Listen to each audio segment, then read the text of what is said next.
So taking the IR notes through map series forward, you all know that India will be taking the presidency of G20 from 1st December 2022 till the November of next year.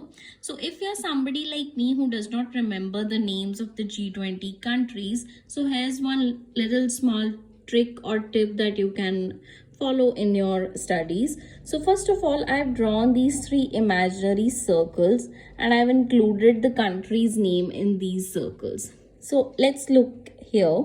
First is the Canada, USA, Mexico, Brazil and Argentina.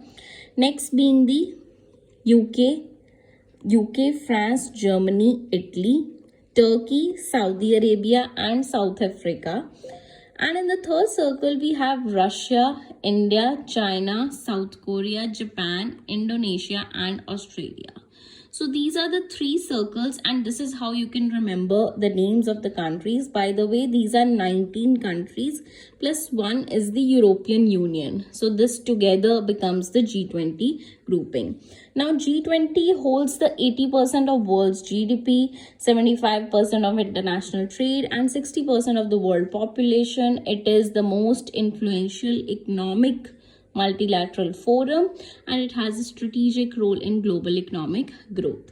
Now the question remains, the video I watched yesterday on Upsc-Cse YouTube channel, that should India invite Africa for the G20 summits, or should it talk about the representation of Africa in the G20? Because if we take Africa as one unit, then only South Africa is one country which has been given representation in G20, which is quite unfair.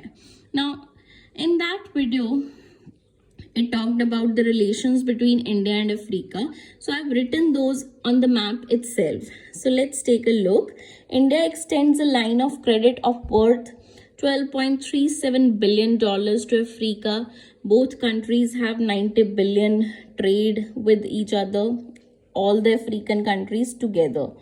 And India has invested $74 billion in whole Africa, and 18% of our crude oil comes from countries namely Nigeria, Angola and South Sudan, and our fertilizer industry depends on imports from Morocco, Senegal and Tunisia. So here is Senegal, Morocco and Tunisia.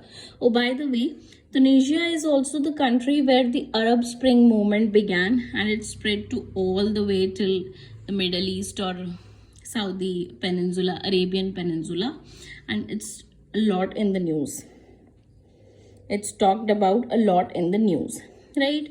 So yeah, that's about it. I hope this adds value to your life. Stay happy and keep studying.